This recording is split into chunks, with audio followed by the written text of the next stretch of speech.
شپږ لغتونه زده کوو په الماني ژبې سره د معناګانو. وایو باران ته وایو غیږن. واوره ته وایي شنې. او وریځې چې وي اسمان کې وریځې راښکاره شي هغه ته وایي بیوولد.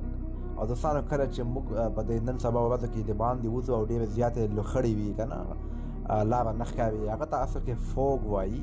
فوګ په انګلیسي کې هم وایي، پښتو کې هم مطلب لوخړې ورته وایو موږ تاسو فوګ. په جرمني ژبه کې ورته وایي نیبل. او یخ یعنې ساړه ته وایي کالد. او لمر ته وایي چې کله لمر راوخیږي هغه ته وایي زوننشاین. ښایسته لغتونه، جرمني ژبې روانې خبرې او داسې نور ډېر څه ما سره زده کړئ، خو لایک او کمنټونه مهم نه شي.